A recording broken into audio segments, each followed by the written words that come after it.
October 4th, 2022. Let's fact check the fact checkers. Now, what am I talking about? Let's take a look. So, here's a post that recently was fact checked on Instagram. So, Dr. Mark Galili posted first on Truth Media, then he screenshot that and put it on his Instagram. His post reads, "We allow toxic metals such as aluminum and mercury in shots. GMO crops, processed foods, seed oil, synthetic meats, 5G AirPods, pesticides, Monsanto, fluoride, Teflon coated aluminum. Teflon contains fluoride, and we will touch a little bit on this fluoride aluminum complex. High fructose corn syrup goes back to GMOs and Monsanto. Perfumes, fragrances, cigarettes, vaping pens, sunscreens with oxybenzone, also high in aluminum. Food coloring, also high in aluminum and other toxins. Sugar, another GMO. Birth control, antibiotics, ibuprofen. He's missing acetaminophen, should be there. Statins, and aspartame. We allow all of these things in our bodies. Then we wonder why we're sick. Right? Honestly, really great post. Well, this started to get traction on Instagram. And when this was archived, it had about 3,800 likes. It's just shy of 4,000 now. But it ended up getting fact checked, and his account subsequently shadow banned, of course. This has happened to me a million times. So let's go over to the actual fact check and see what they say. So this fact check comes from Health Feedback. And look at the title, guys, of their article. It says, "No mercury or aluminum is present in vaccines. Vaccine ingredients aren't associated with disease." So I find it ironic that Dr. Galili says an actual fact that we allow toxic metals such as aluminum and mercury in shots, which is true, to be fact-checked with a lie saying no mercury or aluminum is present in vaccines. And they get to say that the truth is a lie and that their lie is truth. So I can't just make that claim. We have to actually do something that the fact checkers don't do, and that's look at the actual facts. Now, if you know anything about me, I don't half-ass this type of stuff. We actually are going to dive into this in detail and go to the actual data. I don't want this video to be based on conjecture or even semantics. And semantics is what is always used by these fact checkers to be able to post what they say and have it stick. So first of all, is no mercury or aluminum is present in vaccines true? We'll take a look at that. And the other statement, vaccine ingredients aren't associated with disease. Is that true as well? We'll take a look at that. So here's what they say is the claim. His statement, we allow toxic metals such as aluminum and mercury in shots. Verdict, they say inaccurate. Okay, so let's look at the details. They're saying it's factually inaccurate. Why? Here's their claim. Neither aluminum nor mercury are present in their elemental forms in vaccines. Elemental forms. Did Dr. Mark Galili say that elemental mercury and aluminum is present in shots? No, he didn't say that. But they have to add this here, semantics, to be able to say that this was inaccurate. And of course, they're going to go further into this and say aluminum salts, which improve the body's response to vaccination, as well as the mercury-containing antibacterial thimerosal, haven't been associated with health problems at the quantities used in vaccines. So, to them, this is misleading. And then they also say thimerosal was removed from most vaccines in the US in 2001, and it is no longer present in vaccines except for certain multi-flu vaccines. Okay, so here's another, what they say is misleading, saying, don't even worry about it, thimerosal was removed from most vaccines except a few flu shots. I'm going to say, is that true? We'll dive into that later. This is hilarious though. Their key takeaway completely contradicts their title. Remember, they're saying no mercury or aluminum is present in vaccines. And then their key takeaway literally says Scientific evidence shows that vaccine ingredients, including the mercury-containing antibacterial thimerosal and the aluminum-containing adjuvants, aren't associated with a higher risk of illness. So they're literally saying that, yes, thimerosal that's in there contains mercury and aluminum adjuvants contain aluminum, and they're in the vaccine. So their key takeaway already instantly contradicts their title that aluminum and mercury are not present in vaccines. Okay. Now, vaccines undergo rigorous clinical trials and safety testing before they are approved for use in general population and are also subject to continued monitoring even after they are approved for use. Is that true? I mean, this entire fact check is full of lies, and we will dive into it. So let's do a brief review of what they're saying. Okay. On August 31st, 2022, physician Mark Galili, CEO of Regenerative Labs, shared a screenshot of his Truth Social post on his Instagram account. Now in the post, we just read it, it says this, all of these things, and we wonder why we're sick. Now, while scientific studies have shown that some items on that list are indeed associated with a greater risk of disease, such as cigarette smoking and excessive processed foods, there is no evidence that others lead to disease. That list contains a multitude of alleged disease causes, but this review will focus specifically on Galili's claim that vaccines contain, quote, toxic metals such as aluminum and mercury. Now, to them, here we go. It is important to keep in mind that no vaccine contains elemental aluminum or mercury. He did not say that. He just said they contain aluminum and mercury, which they do. Galili's claim is likely referring to aluminum-containing adjuvants, and the mercury-containing preservative thimerosal. Now, they're just going to bypass the fact that they just told you it is in there and then tell you why it's in there. Just because it's in there for a reason doesn't make it safe, guys. Thimerosal has antibacterial properties, which is important for ensuring that vaccines don't become contaminated with harmful microorganisms. Thimerosal is broken down into non-toxic ethyl mercury. Okay, thimerosal is broken down into non-toxic ethyl mercury and excreted by the body. Is that true? We'll look into it. Although thimerosal isn't associated with health problems, is that true? It was removed from pediatric vaccines in the US in 2001, not for safety reasons, over persistent public concern over mercury toxicity. We'll dive into that. As such, thimerosal is no longer present in most vaccines, except for certain multi-dose flu vaccines. Is that true? All right, now, the Vaccine Education Center at the Children's Hospital of Philadelphia, led by none other than Paul Offit, states there's no evidence that the quantity of thimerosal in vaccines would result in health problems. That's debatable. Quote, although it is clear that large quantities of mercury can damage the nervous system, there is no evidence that the small quantities contained in water, in infant formula, and in breast milk do. An infant who is exclusively breastfed will ingest more than twice the quantity of mercury that was ever contained in vaccines and 15 times the quantity of mercury contained in the influenza vaccine. Here they go. Always going to how much you're eating versus how much is actually being injected intramuscularly, and those are two very, very different things. We'll take a look at that data in a moment. Let's go on. Aluminum-containing salts act as an adjuvant and have been used in vaccines for more than 70 years. This is true, but does that mean it's ever been tested for safety? And what could be some of the consequences that we're seeing in people that got those vaccines 70 years ago? We'll dive into that. Adjuvants enhance the immune response to vaccination, which improves protection from infection. While it is possible for them to trigger side effects if used in excessive amounts, the levels in vaccines are low and safe. Is that true? We'll look at it.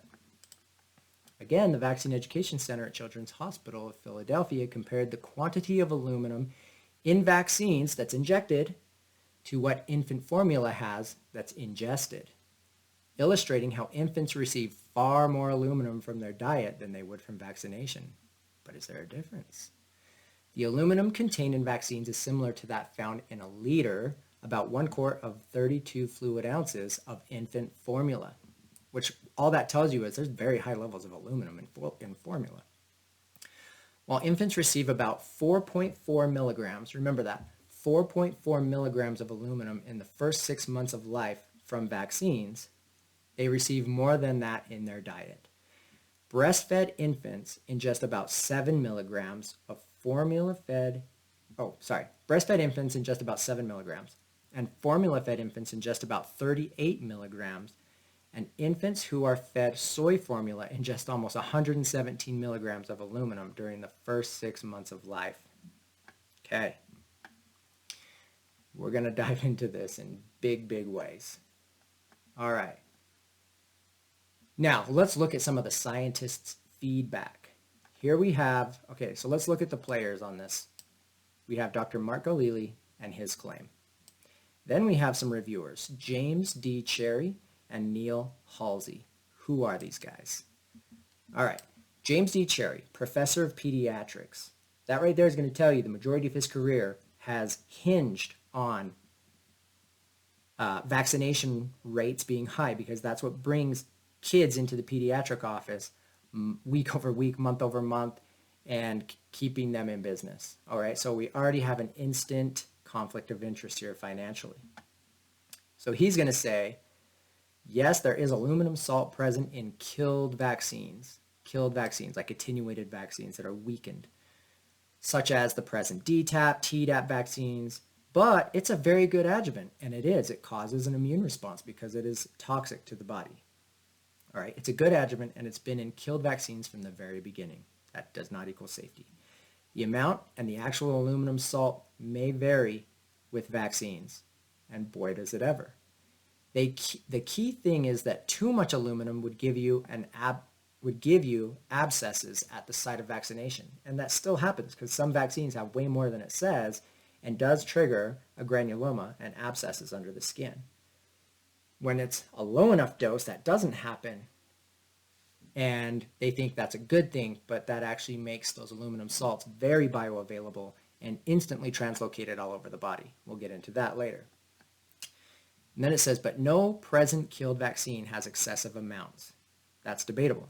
Now, in live vaccines, there's just no aluminum at all, and that's true. There's no need for that. Okay, mercury is really interesting. Ethyl mercury, which is from thimerosal, is very safe, they say. And this is what doctors will tell you. That's the safe form of aluminum. What's in your amalgam fillings? That's safe aluminum. Sorry, mercury. That's safe mercury. Ethyl mercury is quote-unquote safe. And then they say it degrades so that there's no problem whatsoever. No problem whatsoever. The problem is that regular mercury is very toxic. Methyl mercury, which they can consider regular mercury, which contaminates fish, for example, is also toxic. But ethyl mercury acts as a preservative and also as an antibacterial. So just because it has a function, antibacterial, they automatically just go, it's safe. Now, it has a function as an antibacterial so that it prevents vaccines from being contaminated with bad bacteria. The confusion of roles between ethyl mercury and methyl mercury, this happened with people who should have known better. And that created the push to get mercury out of vaccines, those silly people. There was thimerosal in the DTP vaccine, and also later when the hepatitis B vaccine came along, which we gave right at birth, causing all kinds of problems. Although the amount of mercury appeared to exceed the EPA levels, that level is for methyl mercury, not ethyl mercury. Nevertheless, that prompted the move to take mercury out of vaccines, and so our present killed vaccines have no mercury in any of them, with the possible exception of the flu vaccine. So we're just kind of rehashing everything that was in the top. The whole idea was wrong from the beginning, he says. Ethyl mercury is incredibly safe, and we know that because back before we had antibiotics, it was given in an attempt to treat serious infection in large doses, 1,000 times bigger than what's in any vaccine. And of course, in any live vaccine, there's no mercury whatsoever. Again, we're talking about feeding it to people, not injecting it. Now, Neil Halsey, professor Emeritus at Johns Hopkins Bloomberg School of Public Health. Thimerosal is a mercury-containing preservative that is only used in some of the many different flu vaccines that are available today. In the late 1990s and early 2000s, thimerosal was removed as a preservative from all pediatric vaccines with the exception of some flu vaccines. Thimerosal-free influenza vaccines are available for children and pregnant women upon request in virtually all settings where these vaccines are given. All of us are exposed to substances that are potentially toxic when we are exposed to high concentrations for long periods of time. None of these substances in vaccines are considered to be toxic in the concentrations that are in vaccines. Is that true?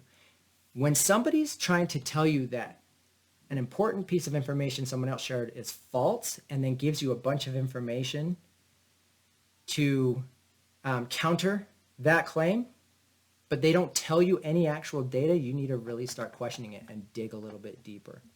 So let's do that. Let's dig deeper. First of all, let's look at who are the actual players here. Dr. Mark Galili, who is this guy? If we go to regenerative medicine, we can see this guy's actually pretty well respected. He is the doctor to the doctors. What does that mean? So first of all, he practices regenerative medicine, and he has helped recover and heal many, many people that have been seriously injured by mainly antibiotics and some other interventions. We'll call them newer technological interventions to combat infectious disease, okay? But especially very dangerous antibiotics called Cipro that are fluoroquinolones, which are very toxic and also used in chemotherapy, okay? So he himself was injured by these antibiotics. He found out how to recover from that, and he has recovered people from there on out. Highly respect the man. I have followed his page for a long time, so I have a biased opinion. I could be, biased here in this regard, but that's why I want you guys to look at the data for yourselves and come to your own conclusions, okay? So he's well respected. He's in the Forbes Next 1000. He's got a lot of good things going on. And you can learn more about him from his website, regenerativemedicinela.com. Meet the doctor, learn about his past, how he was paralyzed from exposure to Cipro, and how he helped recover one of the hosts of the Doctor TV show from that same injury, Cipro, the fluoroquinolone toxicity, very toxic stuff. But he gets it, okay? His motives are to help treat the root cause and encourage people to heal and be preventative and not just Band-Aid with pharmaceuticals. All right, so that's where he's coming from. Who are these other guys? Okay, James Cherry. Obviously, we saw he's like professor of pediatrics. He's been very involved in immunology, virology, vaccination. So we have a very, very career-based in vaccination, who's definitely financially benefited from it. So a huge conflict of interest there. And the same goes for Neil Halsey. Neil Halsey is an American pediatrician with subspecialty training in infectious disease. So again, a huge area of conflict of interest. Now, are they subject matter experts in this field? Yeah, absolutely. As far as they've been trained by the pharmaceutical companies that designed and profit off of these interventions. So just keep that in mind. Which again, brings me back to the data is what matters, diving into the data. All right, now let's go back to the claim. First of all, Health Feedback is hosting this fact check. Who the frick is Health Feedback? Let's go down and dive into about them. Okay, so Science Feedback, also in this case, Health Feedback. Their mission is to help create an internet where users will have access to scientifically sound and trustworthy information. They provide feedback to editors and journalists. Their mission is to pedagogical, which is like education, where we strive to explain whether and why information is or isn't consistent with science. Okay, they claim to be nonpartisan and want to be a third party, like, fact checker. So you can dive into who we are, what we do, beyond fact checking. Science feedback is paving the way for a new kind of fact checking, crowdsourced directly from scientists with relevant expertise, providing an in-depth analysis of the whole article, so on and so forth, and a trusted reference on information credibility. Here we go.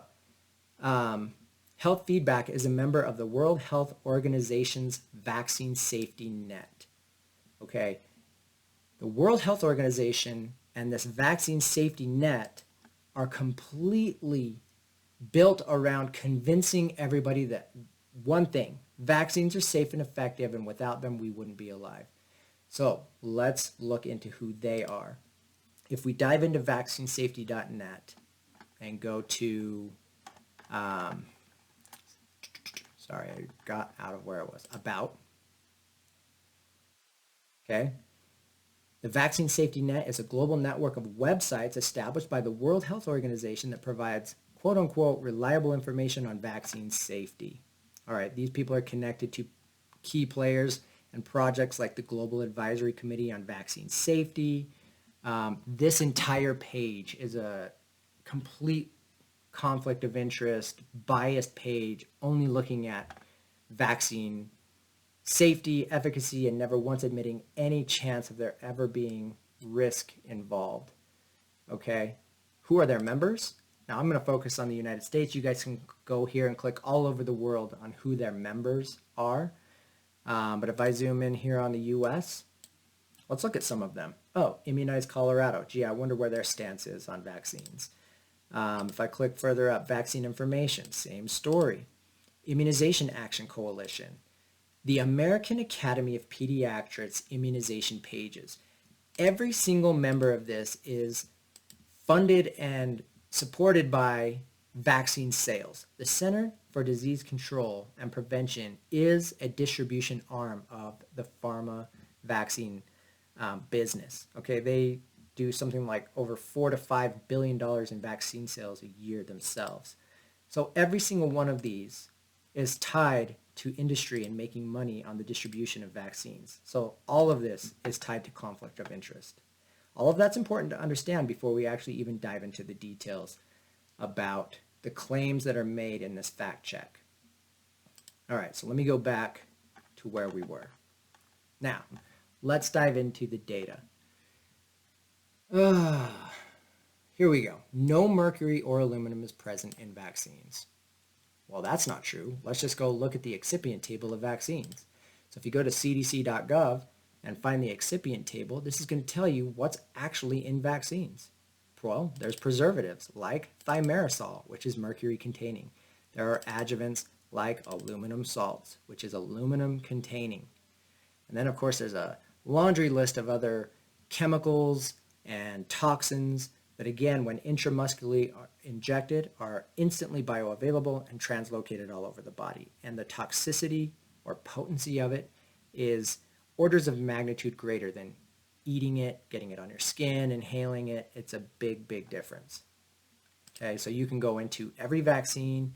You could just do a control find, look for aluminum, and you can just see how many have aluminum. Adenovirus, anthrax, DT, DTaP, aluminum, aluminum, aluminum, aluminum, aluminum, aluminum, aluminum, aluminum, aluminum. Okay, the majority of the vaccines on the childhood schedule contain aluminum. And then, of course, thimerosal. There's a whole bunch of those. Thimerosal, thimerosal, thimerosal. All right, so that claim right there already, fact-checking the fact checker, their facts are false. Vaccines contain mercury and aluminum, both. Right, let's move on. What was one of the main points they were making about thimerosal? Oh, you know, it's safe, it's ethyl mercury, but don't even worry, it's been taken out of all the vaccines except for a few flu shots. Is that true? Well, let's take a look at that. So, FDA website, okay? Let's go to FDA website, thimerosal and vaccines, Q&A. All right? I think I just lost where it was bookmarked for me. Ah, dang it. Okay.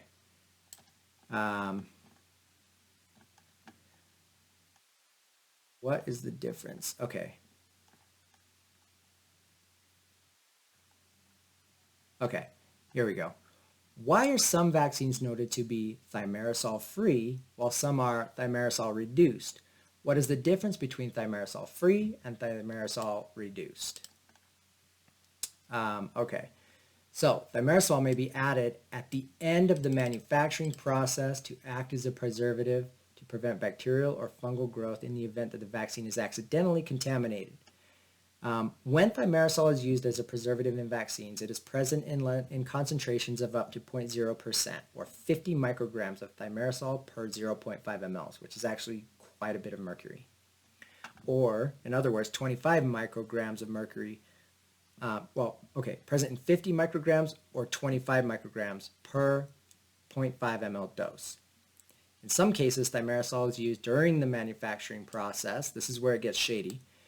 Thimerosal is used during the manufacturing process, not at the end, and is present in small amounts in the final vaccine. And this is in most vaccines. Okay, they don't have to put it on the label as an excipient or ingredient if it's used during the manufacturing process and is present at 1 microgram of mercury or less per dose. Still a big deal when considering intramuscular injection and that it can travel past the blood-brain barrier right into the brain. Now, the term preservative-free indicates that no preservative, thimerosal or otherwise, is used in the vaccine. However, very important word, however, traces used during the manufacturing process may be present in the final formulation. For example, some vaccines may be preservative-free but may contain traces of thimerosal at 1 microgram or less per dose. Still a big deal. In such settings, this information is noted on the package insert. Similarly, the term thimerosal reduced usually indicates that thimerosal is not added as a preservative, but trace amounts may remain from the use in the manufacturing process. Such trace amounts are not to be felt to be clinically significant. Of course, they always say that. Now, vaccines may be termed thimerosal free if no thimerosal can be measured, but the thimerosal content is below the limit of detection. That doesn't mean it's not there. It just means we can't find it with our current levels of detection. It's likely still there. I'm willing to bet that almost all of the vaccines have thimerosal in them because it is still used during the manufacturing process and doesn't have to be listed as an excipient. Okay, so let's debunk that statement that it's been taken out of all the vaccines except for the flu ones. Okay, the flu ones are, we know that it's in there at 25 to 50 micrograms per half an ml, which is a high amount. All the others, it could still be there just in trace amounts because it's still used in the manufacturing process. So what could possibly go wrong with mercury being injected into your children repetitively throughout childhood? Okay, so let's continue on in learning a little bit more about ethyl mercury. So let's go back to the claim that ethyl mercury is safe and methyl mercury is bad. And so even if it was in there, your body just gets it out and there's no harm done. Is that true? Let's take a look. This was published 2019, December 9th, 2019, examining the evidence that ethyl mercury crosses the blood-brain barrier. Okay, you guys can go look this up. Scientific research can provide us with factual, repeatable, measurable, and determinable results. As such, scientific research can provide information that can be used in the decision-making process in the care of patients and public policy. Although it has been suggested that ethyl mercury containing compounds do not cross the blood-brain barrier, this review examines the literature that addresses the question as to whether ethyl mercury, what they say is safe, containing compounds cross the blood-brain barrier. Let's jump down. Here we go. 22 studies from 1971 to 2019 show that exposure to ethyl mercury containing compounds intravenously, intraperitoneally, topically, subcutaneously, intramuscularly, and intranasally administered result in accumulation of mercury in the brain. In total, these studies indicate that ethyl mercury containing compounds and thimerosal readily cross the blood-brain barrier. convert for the most part to a highly toxic inorganic mercury containing compound, which significantly and persistently bind to tissue in the brain, even in the absence of concurrent detectable blood level mercuries. So it's translocated directly to the brain, stored in the brain, and you won't see it in your blood levels. So when doctors do a blood test or even a hair analysis test and say you don't have mercury, that's because it's held intracellularly in your brain. All right, so now another fact that the doctors lied, that ethyl mercury is safe. Wrong. Oh, and there's no evidence that mercury is connected to autism or anything else like that. Well, I'm going to say go over to Children's Health Defense, click into the menu, children'shealthdefense.org, click into the menu, go down to the science and find mercury, thimerosal, and autism. From there, you can dive into all the mercury research that they've archived and compiled for you. You can actually just focus specifically on mercury, thimerosal, and autism research. There's over 240 abstracts in this link that can take you right to them. And study after study after study after study after study showing that mercury in the brain is very strongly correlated to autism. Again, I'm not going to say any of this. You get to go do your own research and come to your own conclusions. I'm just pointing you to the data because the fact checkers don't want to tell you any of the data that's actually true. Okay, so another really great resource that I do want to point you to is a video called The Real Science Behind Mercury in Vaccines and Amalgam Fillings by Professor Boyd Haley. It was a lecture given in July of 2003, and boy does he dive into the science about the conversion thimerosal, about how it's transported to the brain, about how at nanomolar concentrations it is destroying dendrites and neurons in the brain and causing all kinds of havoc in the brain at nanomolar sizes. Okay, you're getting far, far more injected into babies in vaccines. All right. Now, I'm not saying that this is causing anything. You guys get to go do your own research and come to your own conclusions. Don't allow the fact checkers tell you what to believe. That is something you need to do on your own. Anyway, you can find this on YouTube. I have it on Instagram in my Mercury highlight.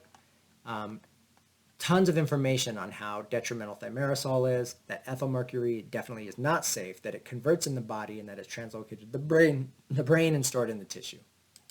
Let's move on. Okay, on to aluminum. Aluminum toxicosis, a review of toxic actions and effects.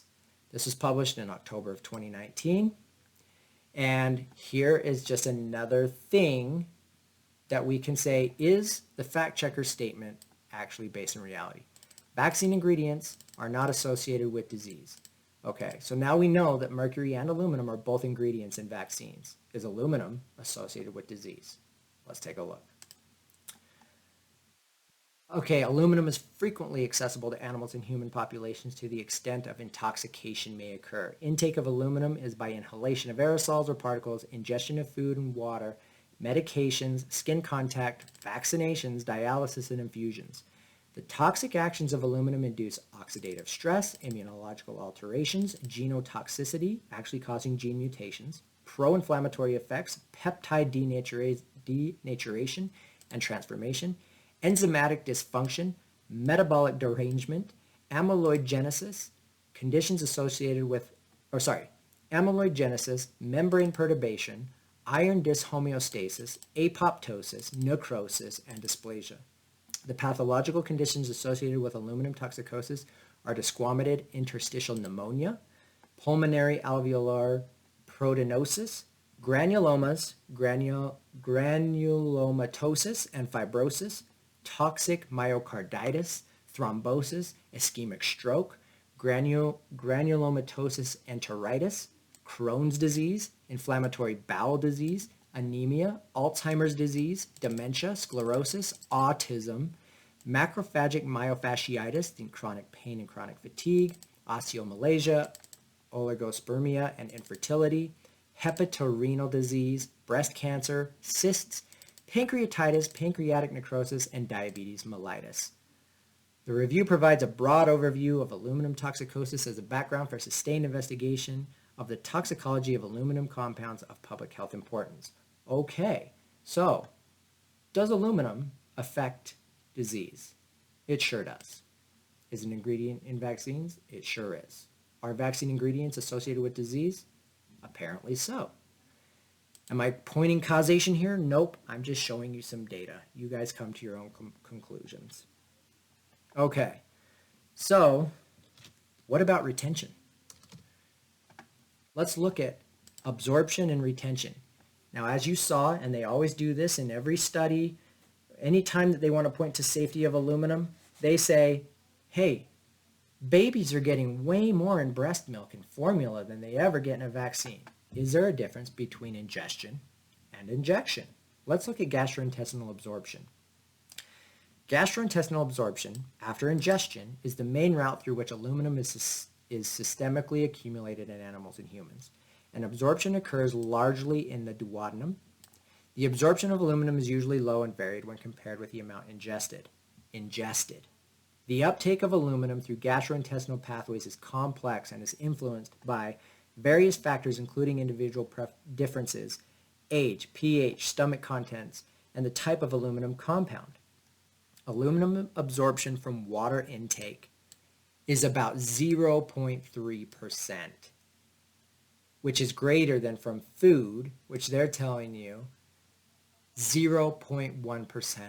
So the absorption and retention rate of aluminum from ingestion is 0.1%. Okay. Now, this varied a little bit. This was attributed to organic ligands in foods such as phytates and polyphenols that were suggested to form complexes with aluminum ion and inhibit its absorption. That's why you absorb less from food than just straight in water. Okay, so these infants are maybe retaining 0.1%. The rest is excreted through the urine and feces. Now, absorption of aluminum via the gastrointestinal tract can be enhanced in the presence of citrate, maltol, lactate, and fluoride in water or food. Now that's a big one. There's plenty of fluoride in the water these days, plenty of fluoride in the food, which could increase that absorption rate, but it's still 0.1% when measured, even considering the fact that fluoride's ubiquitous. Okay. Plus, it was also higher during chronic renal disease. Of course, they're getting dialysis, things like that, while the absorption is reduced in individuals with iron overload. Now, here's the most important part.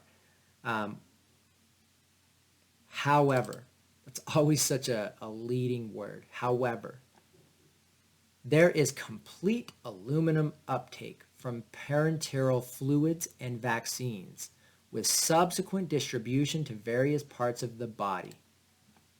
So what does that mean to you? That aluminum intramuscularly injected is 1,000 times more potent or toxic than ingested aluminum, which they try to tell you is safe. Okay, so you can take that, whatever amounts they were saying was in the breast milk, and multiply that.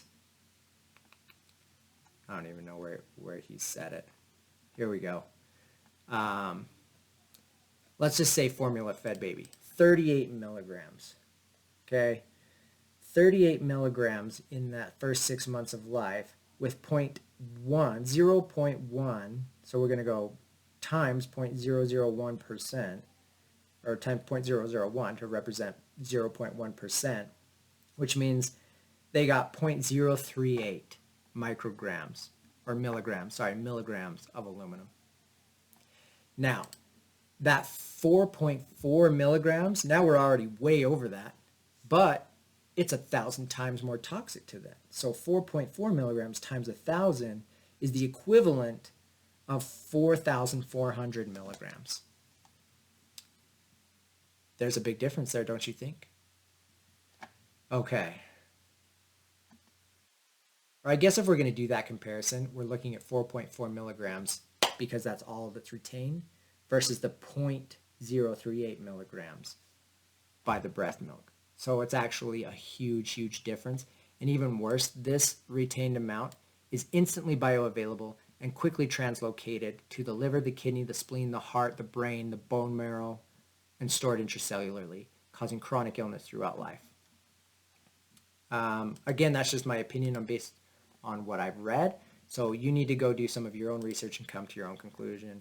I highly recommend reading this paper in its entirety because it dives deep into all the different actions and retention levels of aluminum, liver issues, neurological issues. Go on and do your research there. I'm going to point you to another study on aluminum.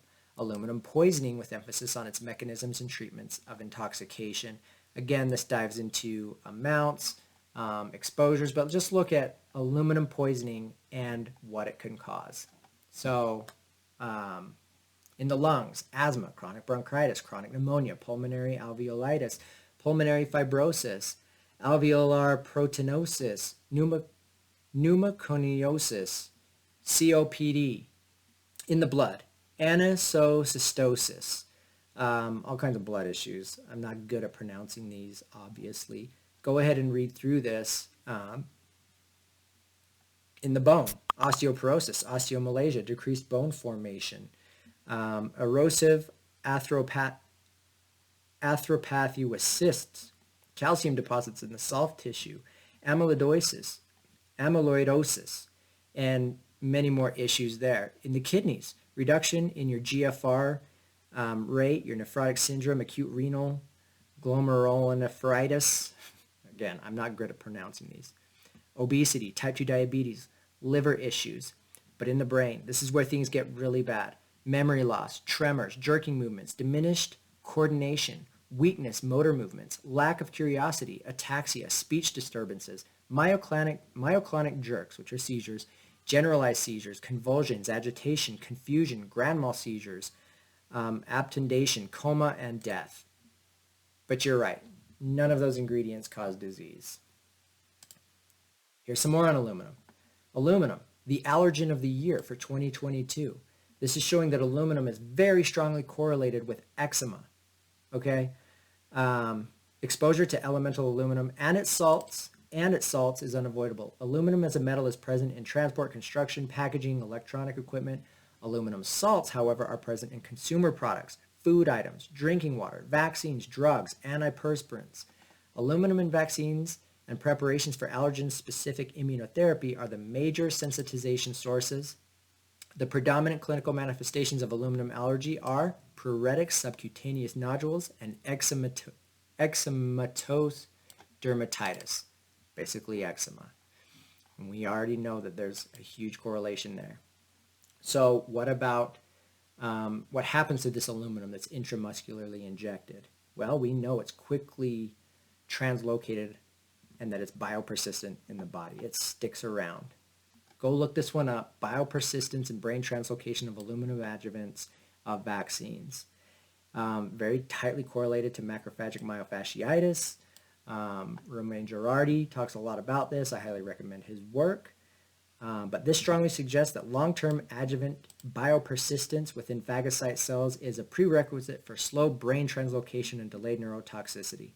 The understanding of basic mechanisms of particles and biopersistence and brain translocation represent a major health challenge since it could help to define susceptibility factors to develop chronic neurotoxic damage. Further down here, brain translocation of aluminum particles is linked to a Trojan horse mechanism previously described for infectious particles like HIV that obeys the CCL2 signaling, the major inflammatory monocyte coma attractant. Okay, so you can dive more into that. This also talks about that slow CCL2 dependent translocation and biopersistence of particles from muscle to brain. And you can do a quick control F here and look at aluminum, and this talks all about how aluminum goes from the injection site to the brain. Okay, but of course, it's safe and effective. So that's a lot of work by Romain Girardi. Christopher Shaw, he uncovered work taking aluminum adjuvant and giving it in a dose-specific manner, appropriate dose to mice, and basically was able to create Gulf War syndrome in mice just from the injection of the aluminum adjuvant that was used in the anthrax vaccine. You should go through and read this one, but let's see.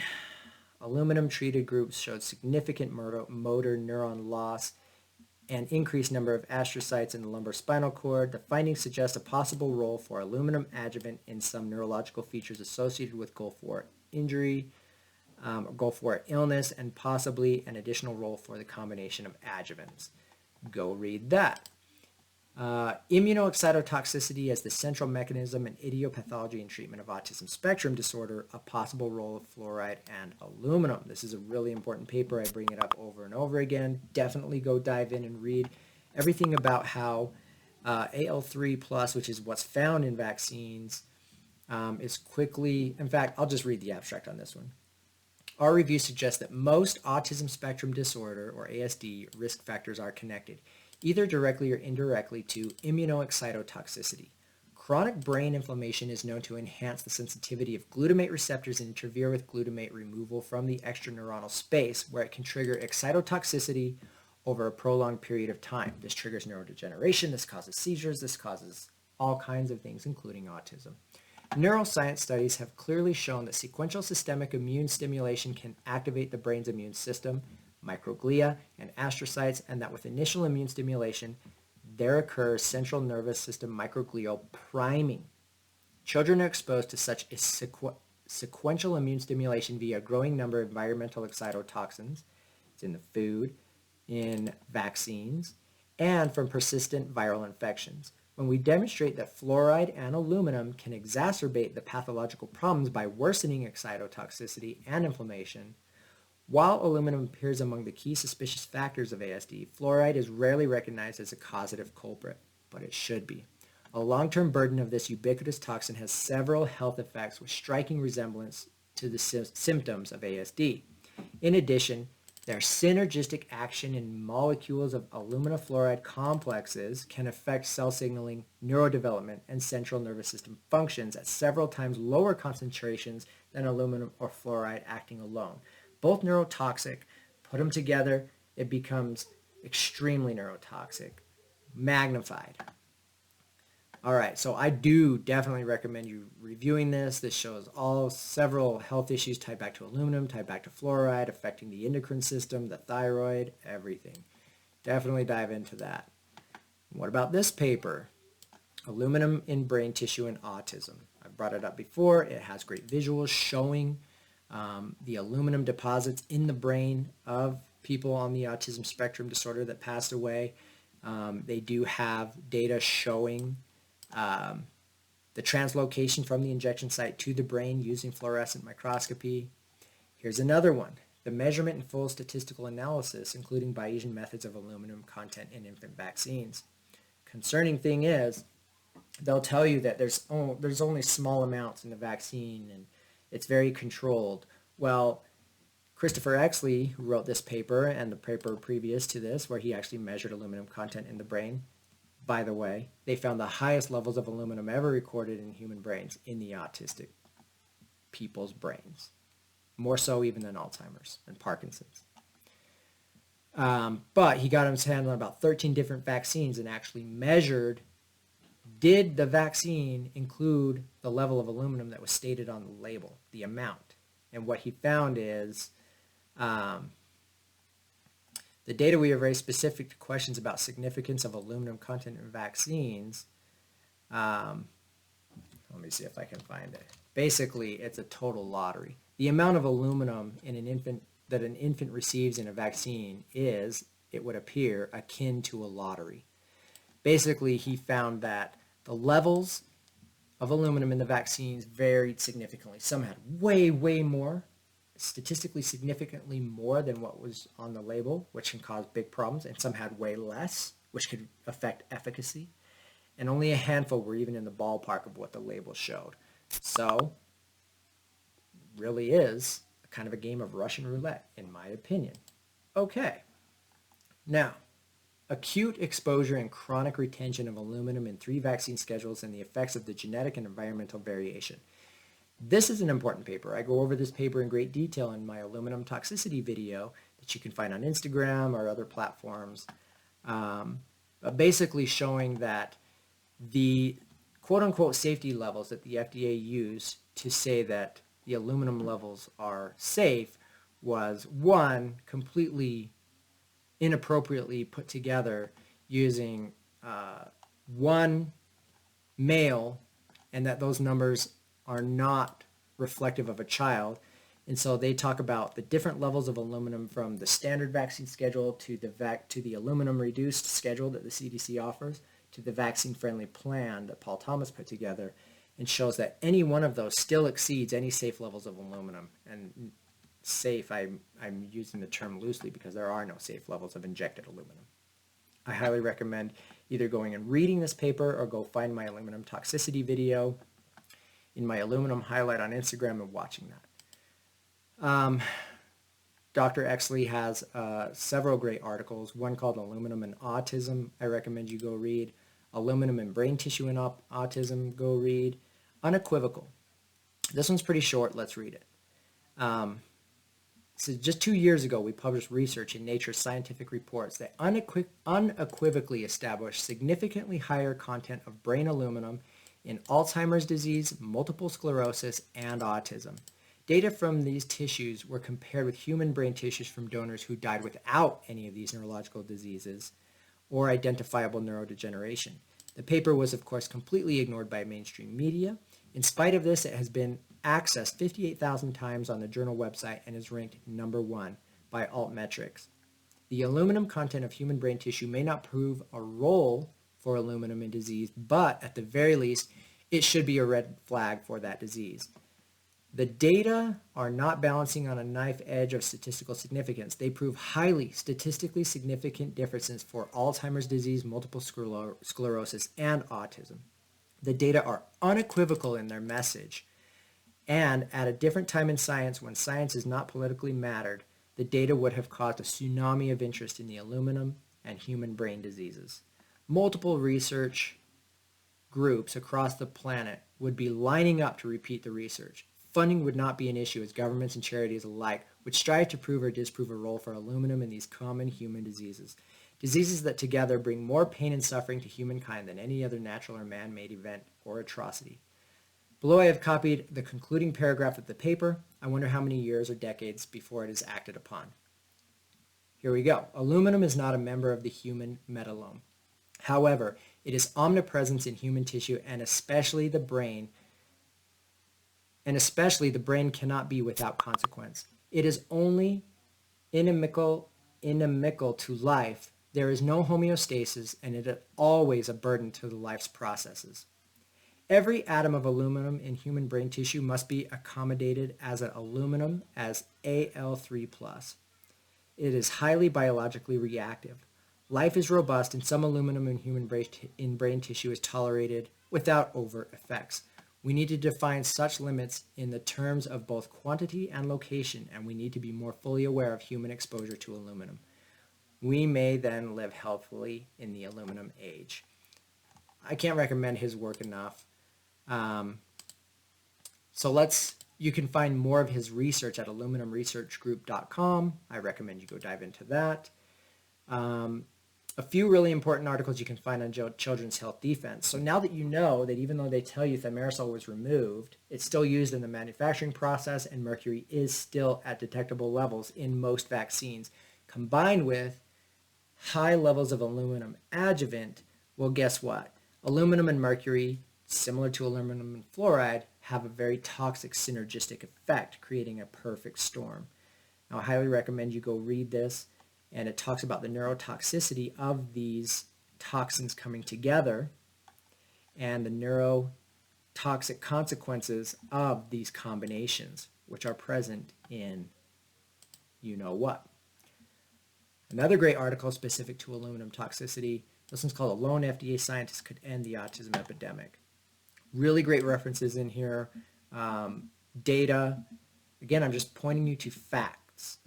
I don't want to steer you toward or away from anything. I just want you to go do your research and come to your own conclusion. Here's something interesting. So we'll actually come back to this. They said in this fact check that aluminum's been used for over 70 years and it's safe. Has it ever been studied or proven safe? Check this out. So this is an excerpt from Christopher Exley's book called, actually have it. Imagine you're an aluminum atom. Where is it? I have too many books. I can't find it. Anyway, says there has not been any clinical trials designed and carried out to test the safety of the aluminum adjuvant. Ever. Not one. Not a single clinical safety trial for any vaccine that includes an aluminum adjuvant, which means manufacturers are at complete liberty to use as much aluminum adjuvant in a vaccine as befits their needs, in full knowledge that its toxicity will not be taken into account at any stage when the vaccine is tested for safety, cursory, and efficacy.